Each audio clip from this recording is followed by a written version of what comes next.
तो दोस्तों नमस्कार, सत श्री अकाल, अस्सलाम वालेकुम and hello. This is Simarjeet Singh back with a brand new series which is called hashtag English कैसे सीखें. This is been a demand from all our viewers across the Indian subcontinent, different parts of the world.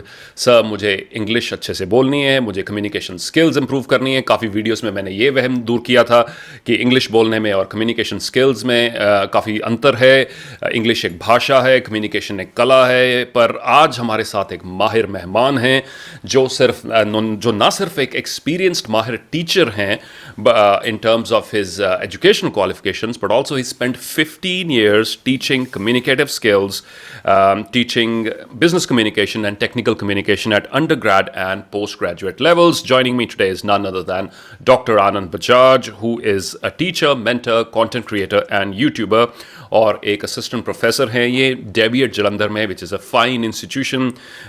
And as I told you already, he comes with 15 years of hands-on experience specializing in those areas जिनके ऊपर आपको inputs चाहिए. आप सभी के जो questions हमारे पास आए हैं आज तक, उनको कंबाइन करके बड़े इनोवेटिव ढंग से हमने एक ये इंटरव्यू प्लान की है, सो दैट मैक्सिमम जो व्यूअर्स के क्वेश्चंस हैं वो आंसर हो सकें on how to get better at public speaking, how to improve your English communication skills, mindset barriers क्या हैं इस सारे चक्कर में. पर इससे पहले कि हम सवालों की तरफ जाएं, मैं इनका ब्रीफ इंट्रोडक्शन ज़रूर देना चाहता हूं हमारे माहिर मेहमान का. Doctor Anand Bajaj completed his PhD and his MPhil and with flying colors, triple gold medalist with 2 gold medals in graduation and 1 in masters in English literature. As a student, he's also been an avid sports enthusiast. He continues to be so. And he represented GNDU in All India Inter-University Lawn Tennis Championship. So you have a very well-rounded individual here, my friends. And मुझे आशा है कि आप पूरा फ़ायदा उठाएंगे इस पूरे वीडियो को ध्यान से सुनकर, नोट्स लेकर. और अगर आपके पास स्टिल फॉलो-अप क्वेश्चंस हों तो हमें आप हमारे जो व्हाट्सएप नंबर है उसके ऊपर दीजिए. Let me see if I can remember our WhatsApp number. This is a little memory test today. It's 9988219268. Yippee! And he's a very accessible teacher, Dr. Anand Bajaj. इनके स्टूडेंट्स इनकी काफ़ी praise करते हैं. कई लोगों की ज़िंदगी में बदलाव लेकर आए हैं ये, in terms of their self confidence, in terms of their public speaking. और इन्होंने अपने बायो में मेंशन किया है कि he aspires to clear the misconception that only the select elite can speak fluent English. ये वहम दूर करते हैं कि कुछ गिने चुने लोग ही इंग्लिश सीख सकते हैं या बोल सकते हैं. और डॉक्टर आनंद बजाज, हम यहीं से शुरुआत करेंगे क्योंकि यही वहम सबसे पहले काफ़ी लोगों को रोकता है in learning this language, in getting better at expressing themselves in English. Let's get started. First of all, I'd like to welcome you. Thank you so much for saying yes to this. जैसे मैंने सवाल किया, आपने yes बोल दिया. You're a wonderful human being. I thank you for that. आइए, जैसे हम इस शो में अपने चैनल पर आपको वेलकम कर रहे हैं और साथ ही साथ आपके व्यूज़ सुनना चाहेंगे इसी टॉपिक के ऊपर कि ये वहम क्यों है कि कुछ चुनिंदा लोग ही अच्छी अंग्रेज़ी बोल सकते हैं, अच्छे ढंग से कम्युनिकेट कर सकते हैं, और इस वहम को, इस बीमारी को कैसे दूर किया जाए. Right. Thank you so much for having me on the show. And आपको मैं सबसे पहले congratulate करना चाहूँगा क्योंकि you are actually bringing about a change in the lives of people. Now coming back to the question, मेरे experience में, जो मेरा एक्सपीरियंस है स्टूडेंट्स के साथ इंटरेक्शन में, ये चीज़ बहुत उभर कर आती है कि स्टूडेंट्स कहते हैं कि क्योंकि हमारी एजुकेशन जो है वो CBSE बोर्ड से नहीं है या इंग्लिश मीडियम स्कूल से नहीं है, सो हम इंग्लिश नहीं बोल सकते. So I try to deal with it at 2 levels. सबसे पहले तो मैं उनको ये कहता हूँ कि you have to be confident enough. अगर आप कॉन्फिडेंट नहीं होंगे अपने बारे में तो आप लाइफ में कुछ भी नहीं कर सकेंगे. आप अपने कंफर्ट जोन में रहेंगे. You will not challenge yourself and you will always go after things which are easy. So that's the first thing. और जो दूसरी चीज उन्हें मैं बताने की ट्राई करता हूँ वो थ्योरेटिकल इनपुट है कि अगर आपने अच्छी इंग्लिश बोलनी है तो उसके कुछ प्री रिक्विजिट्स होंगे, उसकी कुछ जरूरी चीजें होंगी जो हमें चाहिए. सो अच्छी इंग्लिश बोलने के लिए वोकैबुलरी होनी चाहिए. सो हमें, अगर हम वोकैबुलरी की बात करें तो हमें कितने वर्ड्स आने चाहिए जिसके कारण हम इंडियंस फ्लुएंट इंग्लिश बोल सकें. सो when I ask this question from students, normally दे से we need around 3 lakh, 5 lakh. It's in lakhs normally. 5 lakh words. Oh my God. It's their guess, which is totally wrong. A study was done, और उसके basis पे अगर हम Indians को around 5000 words आते हों तो हम रीजनेबली ठीक इंग्लिश बोल सकते हैं. So the next important question which emerges is क्या हमें 5,000 words आते हैं? So जब मैं स्टूडेंट से पूछता हूँ वो हमेशा कहते हैं नो सर. After saying कि 5 लाख 2 लाख words चाहिए हमें, when I ask them the question कि क्या 5,000 words आते हैं, they say no. This is the logical thing. I can't speak in English, so मुझे 5,000 words नहीं आते. Interesting thing. Anyone who has had a bit of exposure to English, इससे मेरा मतलब है कि अगर कोई फर्स्ट सेकंड से इंग्लिश पढ़ रहा है, उसको अराउंड 5,000 वर्ड्स इंग्लिश के आएंगे. अगर आपकी स्कूलिंग इंग्लिश मीडियम से है या आपकी स्कूलिंग किसी भी और मीडियम से है, अगर आपको थोड़ा बहुत एक्सपोजर इंग्लिश का है तो आपको 3-4 हजार 5,000 वर्ड आते होंगे. सो फिर प्रॉब्लम कहाँ है? प्रॉब्लम है कि हम लोग प्रैक्टिस नहीं करते. प्रॉब्लम यहाँ पर आती है कि हम majority of the time mother tongue में बोलते हैं. पंजाब में वो पंजाबी होगी, कहीं हिंदी होगी, but we want to speak in English, पर उसकी प्रैक्टिस नहीं है.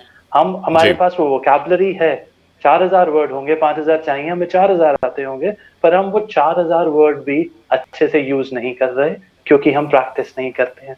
सो I tell all my students कि आपको सिर्फ प्रैक्टिस करने की जरूरत है, आपको नए वर्ड्स भी सीखने की जरूरत नहीं है. Once you start practicing, you'll be able to use those words effectively. मुझे मैंने शुरू किया है इसको तो अब आ जानी चाहिए. अब मैंने 1,000 शब्द सीख लिए हैं तो मेरे को इंग्लिश बोलनी आ जानी चाहिए. But as you mention there is a lot more that goes into it. Developing learning a new language is like a commitment. और ख़ास करके बच्चों के लिए आसान होता है. रिसर्च स्टडीज़ प्रूव करती हैं बच्चे जल्दी पिकअप करते हैं. They are like sponges, they absorb everything. For adults क्योंकि हमारी कंडीशनिंग है, क्योंकि हमारे न्यूरॉन्स की उतनी फ्लेक्सिबिलिटी नहीं रहती एज कम्पेयर टू एज के कारण, so it takes a little bit longer. But I think you brought up some very important points. You also mention in your bio and I want to take this up as my next question कि public speaking की teams आप अपने college में तैयार कराते हैं deviate में. और दोस्तों डेविएट एक बड़ा वेल नोन इंस्टीट्यूट है, deviate Jalandhar. And I'm sure your teams have won numerous prizes over the years, done very well. Public speaking is a huge fear. Many research studies point out for many individuals it is even ahead of the fear of death. So some people would rather die than go on stage and deliver a speech. And I've been doing it professionally for 14 years, and I know what goes into it. But today, since you've been working on helping youngsters polish their public speaking skills, so I want to hear from you two things. Number one, ये जो fear of public speaking है, इसके origins क्या हैं और इसको कैसे दूर किया जाए? See, I personally believe कि उसका origin सिर्फ एक चीज में है कि when we are in spotlight and we are not prepared, we get nervous. This is one thing. When people are watching us, सबकी नजरें हम पर हैं और कहीं ना कहीं हम lacking हैं प्रैक्टिस पार्ट में, प्रिपरेशन पार्ट में, तो हमारी प्रॉब्लम्स आती हैं. और सेकंड जो चीज है, we imagine a lot of things. So I'd like to make a confession here. I'll be very honest with you. When I joined this profession, I was not very comfortable on stage. But since मैं English पढ़ा रहा था, it was expected of me to be on stage. So initial 1-2 महीने मैंने बहुत imagine किया. I used to imagine every single thing कि मैं जाके क्या बोलूँगा, उसका reaction क्या होगा और मैं उसको कैसे overcome करूँगा. And मेरे साथ वो सब कुछ हुआ जो मुझे लगता है हमारी audience के साथ भी हो रहा होगा. Increased pulse rates, a lot of sweating, trembling legs, सब कुछ हुआ. And then I realized that if I prepare things well and if I'm normal, natural on stage, so things will be okay. So I won't claim कि मैं बहुत expert हो गया straight away. So it is with practice that I've improved, yes. So I believe this is what has to be done. So when we go on stage on regular basis and we are prepared, so eventually those trembling legs and those increasing palpitations, they go down. We become more confident. We get to know how to manage things on stage, how to interact with audience, for instance. So ये सारी चीजें होनी शुरू हो जाती हैं. And yes, मेरे students they do improve if they keep on practicing. I think you've said it very well. Practice is the key. Preparation is the key. You know, some people expect कि नहीं मैं बिना preparation के, क्योंकि मैं एक experienced speaker हूँ, या मैं घर में अच्छा बोलता हूँ, या अपने आसपास वालों के साथ अच्छा बोलता हूँ, फ्रेंड्स के साथ अच्छी बातचीत कर लेता हूँ, that means I am a good speaker and I don't need any preparation for that. और ये I think doctor Carol Dweck, who has written this book on the growth mindset, she is talked about it very well in numerous stages कि hard work beats talent in the long run. You could be talented, you could have a good flair for, you know, कौन सी बात किस ढंग से कहाँ पर कहनी है, ये नेचुरली आपके पास हो सकता है. पर जैसे इन्होंने अभी कहा कि प्रेपरेशन इज़ द की. जितनी आप प्रेपरेशन करेंगे, जितनी आप प्रैक्टिस करेंगे, that will minimise the chances of you going through that huge amount of stress that people face when they go on stage, specially doing the first time. You know, I can relate it personally. पहली बार जब मैं stage पर गया तो मैं खड़ा हुआ तो मेरा ब्रेन बैठ गया, यू नो, ऐसे. That's how it was. But let's talk about some specific questions, Dr. Anand. The first one is in terms of, it's a general question. मैं कुछ जनरल सवालों से शुरू करते हैं, फिर कुछ स्पेसिफिक सवालों की तरफ आना चाहता हूँ, इंग्लिश और कम्युनिकेशन स्किल कंबाइंड दोनों सब्जेक्ट्स के ऊपर. This is a very broad question, काफ़ी बड़ा सवाल है, इसका दायरा काफ़ी बड़ा है. पर आपके एक्सपीरियंस से, आपके अनुभव से, क्या आप कुछ टिप्स शेयर कर सकते हैं इस टॉपिक के ऊपर? How can I become a better communicator? Right. See, this question is important, and as you said earlier on, that there's difference between being a good communicator and being good in English. Unfortunately, आजकल ये दोनों चीजें confuse कर रहे हैं लोग. So अगर मैं कहूँ कि मैंने अच्छा communicator होना है, so people take it for granted that I'm talking about spoken English. So the answer to this is कि पहली चीज कि हम अच्छे communicator किसी भी language में हो सकते हैं. So now comes the other question कि हम अच्छे communicator कैसे हो सकते हैं. I'll not talk about the definition of communication. I'll talk about 4 components of communication. Communication 4 components में divided है: listening, speaking, reading and writing. So अगर मैं आपको compliment दूं, सर आपकी communication skills बहुत अच्छी हैं, so I'm referring to these 4 things. I'm not referring to only the spoken part. So अगर हमने communication skills में अच्छा होना है तो spoken part important है, लेकिन अगर हमारा listening part अच्छा नहीं है, reading part अच्छा नहीं है, writing अच्छा नहीं है, overall हम अच्छे communicator नहीं है.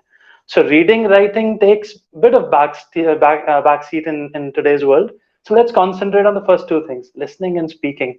आजकल problem ये हो गई है कि लोग सुनना ही नहीं चाहते. Everyone wants to speak and we have become very bad listeners. So the answer or the tip is that we should work on our listening skills for sure. Speaking will be there, and along with it, don't ignore reading and writing. So चारों components पर अगर हम ध्यान देंगे तो हमारी communication skills, be it in English or any other language, communication skills will be good. So the 4 components that you mentioned, and as you rightly said, इसमें जो writing है और reading है ये काफ़ी इग्नोर हो जाती हैं, because खास करके वीडियोस की तरफ अब ज़्यादा यंगस्टर्स उस तरफ जाते हैं, क्योंकि that's readily accessible, time save होता है, मेंटल एफर्ट नहीं लगानी पड़ती. बट अक्सर आई थिंक मैं इस एक लॉ की बात करता हूँ, law of performance, law of success, which is, it's called the law of paying the price, which means until you don't pay the price, you don't get anything. You want to buy a nice suit, you go to the market, you pay the price, you get a nice suit. You want to buy a nice TV, you pay the money for that. And similarly, you want to improve your communication skills, you want to be a good communicator, you will have to pay the price, and that is by improving yourself from all dimensions. सुन तो काफ़ी हमारे youngsters, खास करके जब उनको लगता है कि मैं बोल अच्छे से नहीं पा रहा हूँ, तो बेचारे चुप होके बैठ जाते हैं. उन सिचुएशंस में वो सुन तो काफ़ी अच्छे से लेते हैं, बट बोलने में काफ़ी लोग अटक जाते हैं. और ख़ास करके जब डॉक्टर आनंद, जब प्लेसमेंट्स की बात करें, हम कैरियर ओरिएंटेड कम्युनिकेशन स्किल्स की बात करें, हम ग्रुप डिस्कशंस होती हैं.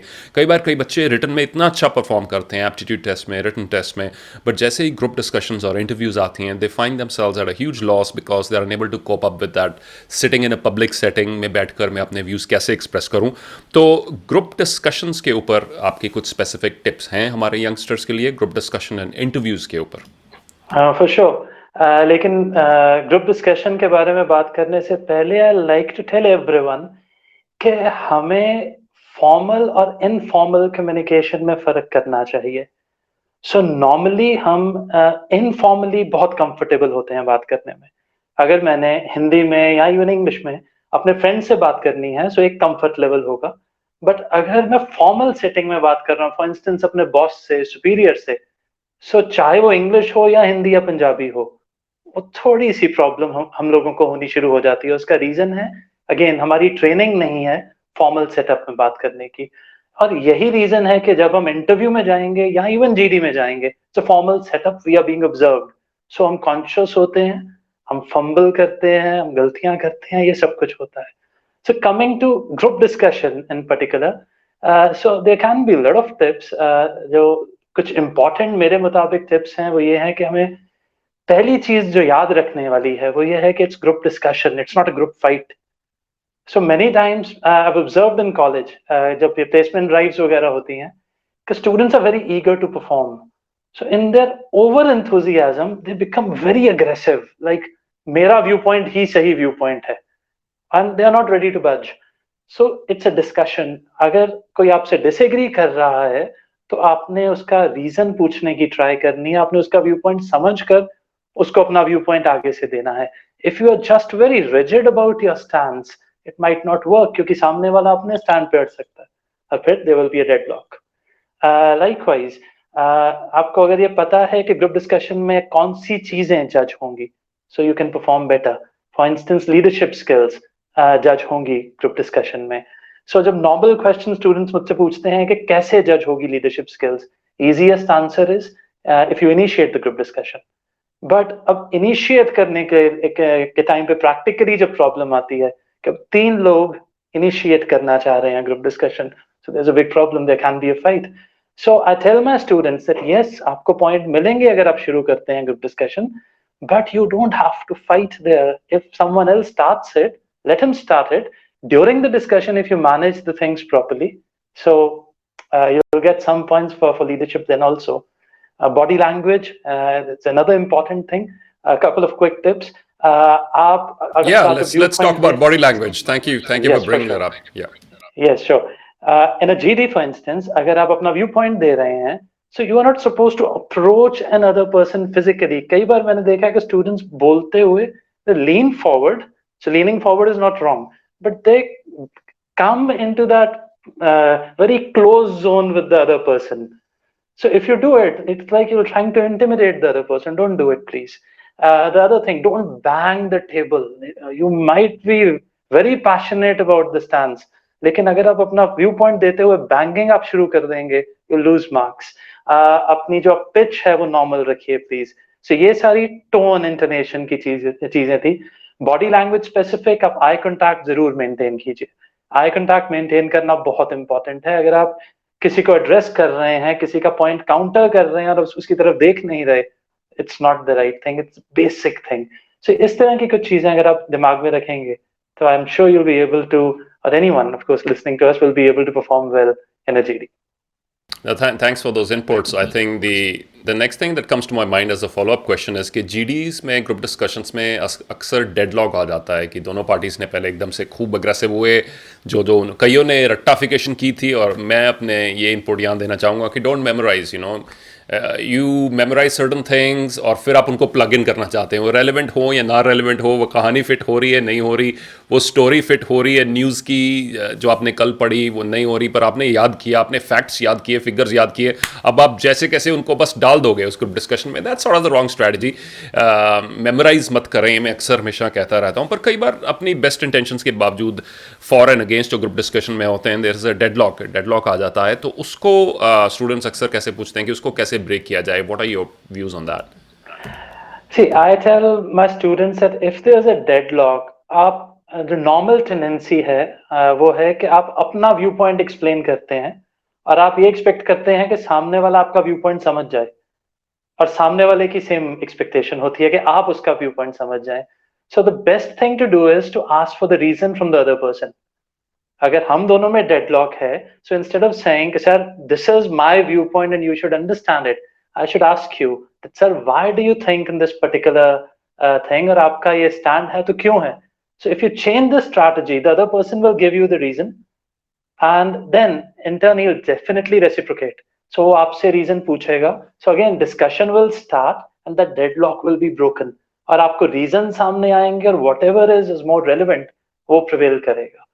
So you should ask for reasons in such situations. Ask for reasons. That was an important input there.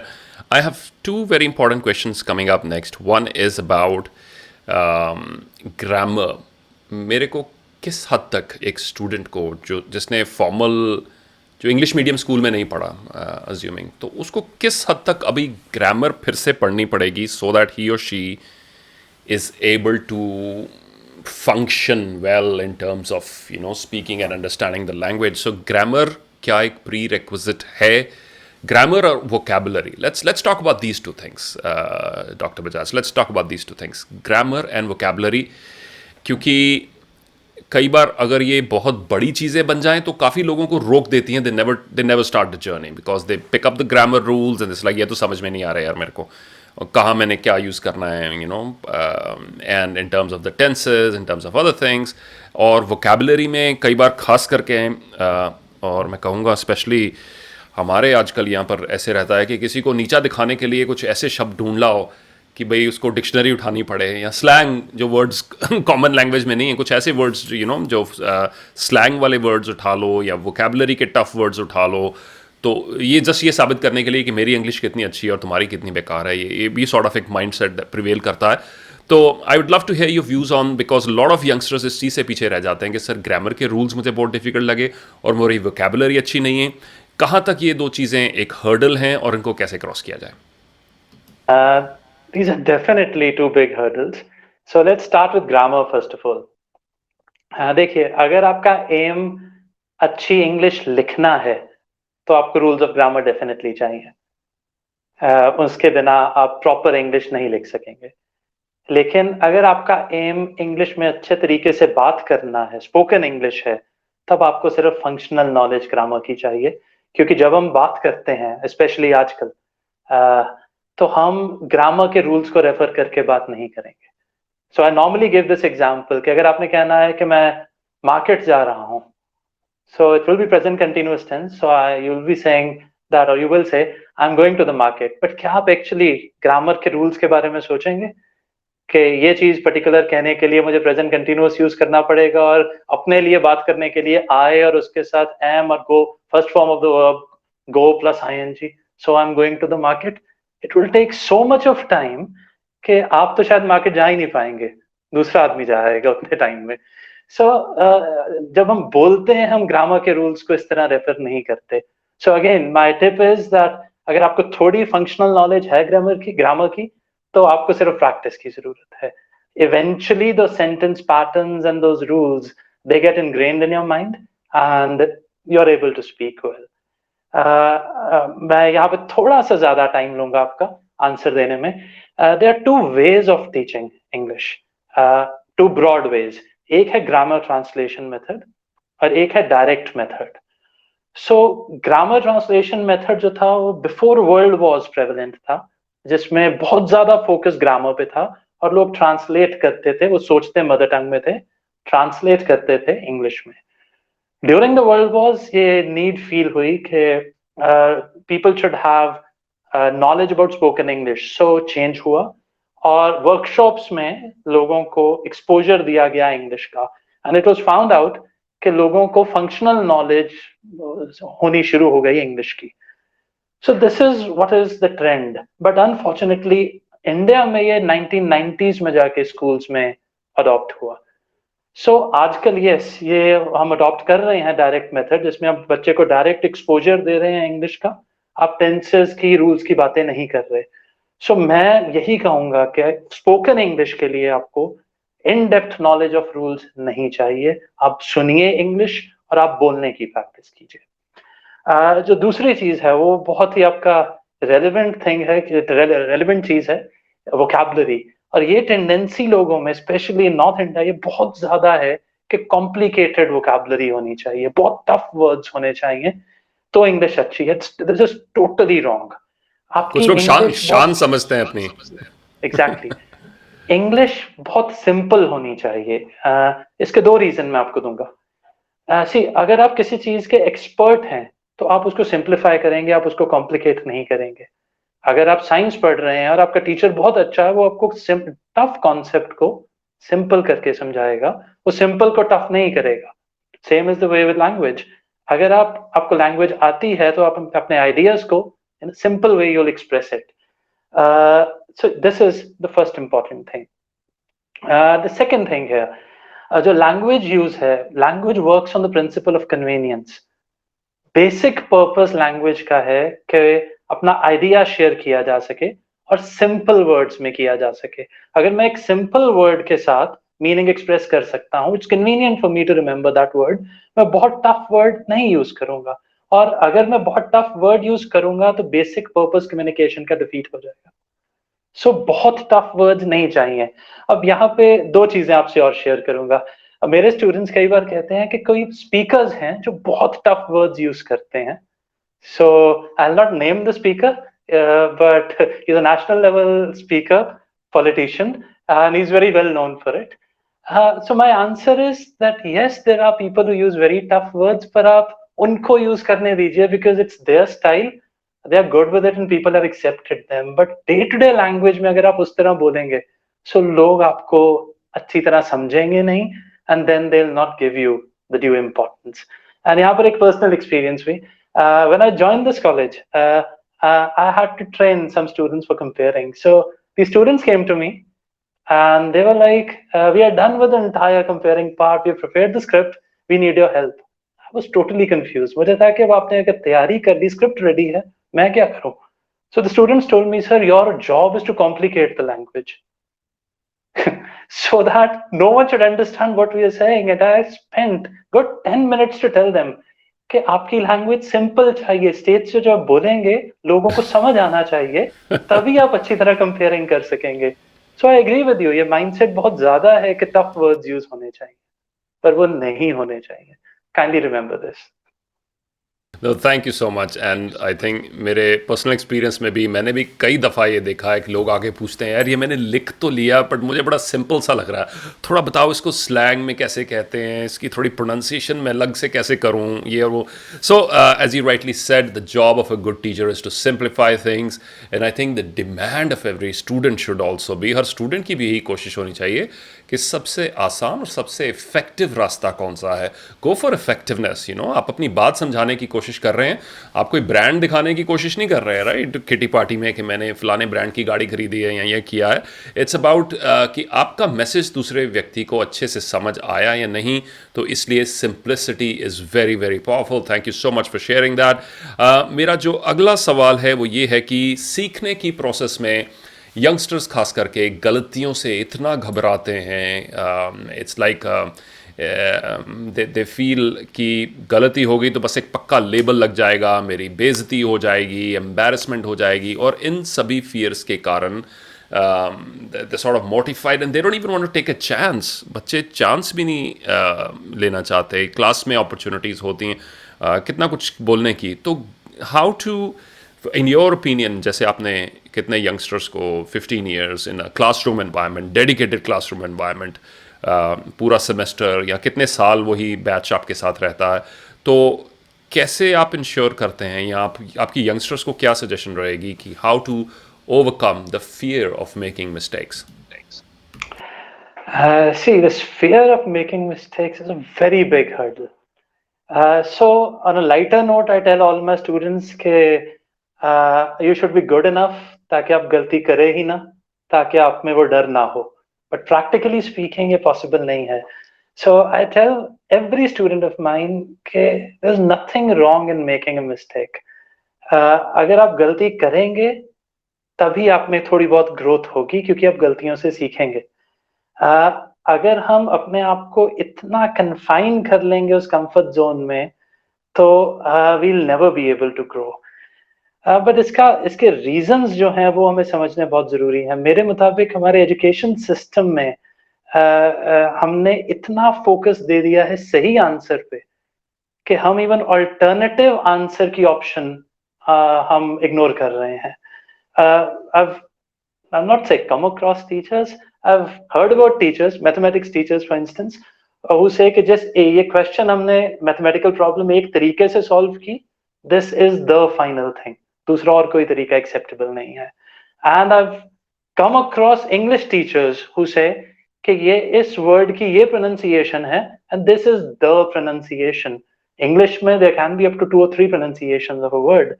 सो हम सही आंसर की बात करते हुए ऑल्टरनेटिव्स को भूल चुके हैं, और कोई गलत आंसर देके ग्रो कर सकता है ये तो हम इनकरेज बिल्कुल भी नहीं कर रहे। So when I interact with students they are under this pressure all the time कि अगर कुछ गलत कर दिया, as if heavens are going to fall down. So I tell all my students that you do not have to put so much of pressure on yourself. Right. So life should be a growth journey. So अगर आप एक step लेंगे, कुछ गलतियां करेंगे, तभी सीखेंगे। और English is just a skill, as you said, like any other skill. So अगर आप कोई भी नई चीज सीखते हैं, आप उसमें गलतियां डेफिनेटली करते हैं। अगर आप गेम खेल रहे हैं, आप been a lawn tennis player, तो जिस दिन मैंने खेलना शुरू किया मेरे पे ये प्रेशर नहीं था कि अगर मैं गलती कर दूंगा तो पता नहीं क्या हो जाएगा। But somehow when it comes to spoken English, हम पे ये प्रेशर हम लोगों पे बहुत ज्यादा है, हमारे स्टूडेंट्स पे बहुत ज्यादा है कि गलती नहीं होनी चाहिए। So if we can open up our students a bit, so मेरा experience है कि in language lab, for instance, when they open up with me, when they have this trust that they are not being judged, they try, they make mistakes and they grow. So हमें वो hesitation, वो जो gaze है, वो तोड़ने की जरूरत है। So for that we have to encourage students a lot, and as teachers हमें बहुत accessible होना पड़ेगा so that students should trust us. ये बहुत important है।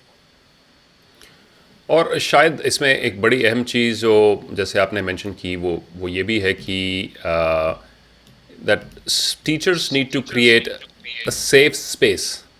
जो भी सिखाने की कोशिश कर रहा है एक सेफ स्पेस क्रिएट करे ताकि उसमें गलतियां करना is not a big deal. It's like a training ground, so that गलती की है तो क्या हो गया, it's not a big deal. And this brings me to sort of the last couple of questions. There's been a lot of emphasis on, काफ़ी videos भी हैं इसके ऊपर यूट्यूब पर, काफ़ी लोग ये स्ट्रैटेजी भी सजेस्ट करते हैं कि जो लोग इंग्लिश सीख रहे हैं, जो अभी जिन्होंने एडल्ट लाइफ में इंग्लिश सीखना शुरू की है, that they should start thinking in English. भाई इंग्लिश में सोचो तो इंग्लिश अच्छे से आएगी।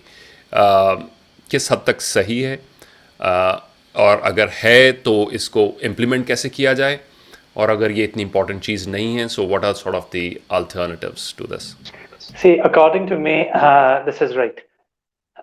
अगर आप ट्रांसलेट करके बोलने की ट्राई करेंगे तो आपकी स्पोकन इंग्लिश अच्छी नहीं हो सकती। As I refer to earlier, grammar translation method and direct method. So in direct method हम यही कर रहे हैं कि लोगों को एनकरेज करें कि वो ठीक इंग्लिश सुने और फिर बोलने की ट्राई करें। और जब ठीक इंग्लिश आप सुनेंगे और बोलने की ट्राई करेंगे, आपका थॉट प्रोसेस इंग्लिश में होगा। अगर आप ट्रांसलेट करेंगे हर चीज तो एक बहुत पिक्यूलियर सी प्रॉब्लम पैदा हो जाएगी, और वो प्रॉब्लम ये है कि एक literal translations can never be there. So अगर आप हिंदी में सोच रहे हैं और आप उसको लिटरली ट्रांसलेट कर रहे हैं इंग्लिश में, तो बहुत ऑकवर्ड सिचुएशंस भी हो सकती हैं। मुझे चक्कर आ रहे हैं, so what will you say in English? Literal translation. Circles are coming to me. Can't be there. I like that one. There. Can't be there. और on a serious note, जब students letter writing करते हैं, they do these literal translations quite a lot. और जब salutations लिखते हैं, ये बहुत बड़ी प्रॉब्लम है students में। They write respected sir, esteemed sir. अब ये ठीक नहीं है, it's not right. Our students at times have heated debate with me that they've been taught that it has to be esteemed sir if you write a letter to the principal. The reason is he's a principal, so esteemed तो होना चाहिए. So I tell them that it's problem of literal translation, क्योंकि अगर आप हिंदी में application लिख रहे हैं अपने प्रिंसिपल को, तो आप लिखेंगे आदरणीय मुख्य अध्यापक, और आप उसकी आदरणीय जब आप लिटरल ट्रांसलेशन करते हैं तो बन जाता है रिस्पेक्टेड, और मुख्य अध्यापक क्योंकि आप उसमें इंग्लिश में इस तरह एड्रेस नहीं करेंगे तो वो बन जाता है सर। लेकिन इंग्लिश इस तरह नहीं बोली जाती। अब the moment you address someone as sir, so आप रिस्पेक्ट दे रहे हैं। सो लिटरल ट्रांसलेशंस की प्रॉब्लम बहुत ज्यादा आएगी अगर आप हर चीज पहले मदर टंग में सोचेंगे और फिर उसको इंग्लिश में ट्रांसलेट करेंगे। So it should not be done. you should listen to proper English and then you should try to speak. ये basic चीज है, of course there will be other things also, पर अगर आप इतना करेंगे तो chances हैं कि आपका thought process English में हो.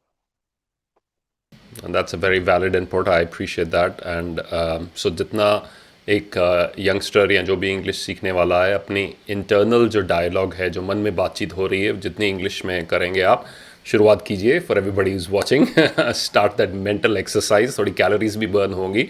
जो मन की बातचीत है, जो अंदर बातचीत चल रही है, उसको आप अपनी मदर टंग की जगह इंग्लिश में करना शुरू करें. दैट वे आई थिंक आपकी काफ़ी क्लैरिटी होगी सेंटेंस फॉर्मेशन में and other things that doctor Anand Bajaj has shared with us today. I thank you so very much for your valuable time today. और जाने से पहले would you like to take a couple of minutes to give your top tips to students इनको और and to our viewers, हमारे देखने वालों को, सुनने वालों को आपके top tips क्या रहेंगे जो इस समय हीन भावना का शिकार हैं. They are suffering from inferiority complex just because वो एक क्लब है, इंग्लिश स्पीकिंग क्लब, जिसके अभी वो मेंबर नहीं हैं, वो बनना चाहते हैं. तो आप उनका जो उत्साह बढ़ाने के लिए क्या कहने चाहेंगे जाते जाते? So I just like to tell them that this nervousness or not nervousness, this inferiority complex ये होना नहीं चाहिए. क्योंकि अगर आप आज कोई चीज अच्छे से नहीं कर सक रहे हैं तो इसका मतलब ये नहीं है कि आप फ्यूचर में नहीं कर सकेंगे. और अगर कोई और इंडिविजुअल है, वो आज लेट अस से इंग्लिश ही वो अच्छे से बोल रहा है, तो इसका मतलब ये नहीं है कि वो परफेक्ट हो गया है. कई चीजें उसने भी अभी सीखनी होंगी. So it is about when you start. So अगर आप में ये inferiority complex आ रहा है, so you should just make this promise to yourself कि आप 10 मिनट 15 मिनट दिन में सिर्फ इंग्लिश में बोलेंगे. You will not bother about the world. You don't live for the world. You live for yourself. You have to grow. So आप 10 minute daily English में बात कीजिए. अगर आपसे बोला नहीं जा रहा, pick up a book, stand in front of the mirror, 10 minute read out कीजिए सारा कुछ. Do it for say a couple of months.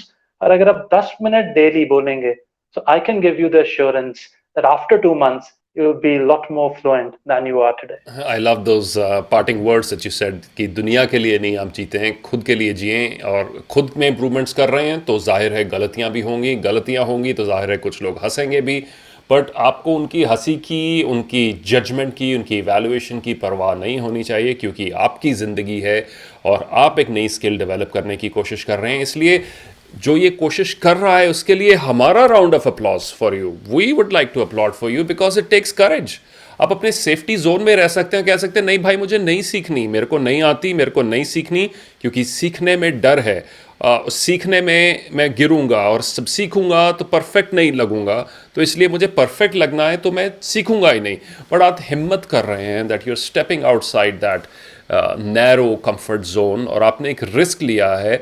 आप इस चीज़ से अब कंफर्टेबल हो चुके हैं कि मैं गलतियां भी करूंगा और लोग भी हंसेंगे, उसके बावजूद भी आप सीख रहे हैं. Thank you so much doctor Anand Bajaj. It's been a real pleasure having you today and मुझे आशा है, यकीन है कि हमारे व्यूअर्स को काफ़ी कुछ सीखने के लिए मिला होगा.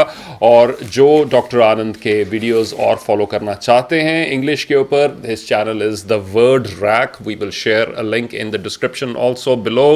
और जाते जाते मैं यही कहना चाहूँगा, ये उर्दू की कुछ लाइनें, कि मुश्किलें दिलों के इरादे आजमाएंगी, मुश्किलें दिलों के इरादे आजमाएंगी, ख्वाबों के पर्दे निगाहों से हटाएंगी, गिर गिर कर तुझे है संभलना, गिर गिर कर तुझे है संभलना, ये ठोकरें ही तुझे चलना सिखाएंगी, गिर गिर कर तुझे है संभलना, ये ठोकरें ही तुझे चलना सिखाएंगी. सो ठोकर खाना, गिरना हमारी ज़िंदगी का एक अहम हिस्सा है, खास करके सीखने का एक अहम हिस्सा है. जो ठोकर खा रहा है, गिर रहा है, यकीनन है कि वो उस एक जगह पर खड़ा नहीं हुआ, वो आगे बढ़ रहा है, वो चल रहा है. आप भी आगे बढ़ते रहिए, चलते रहिए. रिसोर्सेज की बिल्कुल कमी नहीं है इस डिजिटल वर्ल्ड में. एंड ऐसे ही और वीडियोस इस सीरीज़ में आपके साथ लेकर हम आते रहेंगे. आनंद Bajaj, thank you so much for joining us on this show today. Thank you very much. Pleasure is all mine, sir. Thank you. Pleasure. Thank you. Bye-bye for now.